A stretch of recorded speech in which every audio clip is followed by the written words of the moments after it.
Okay, I have a plastic barrel.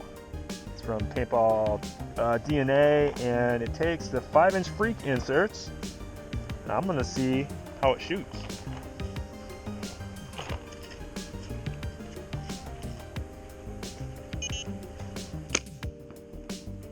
It's a bit loud.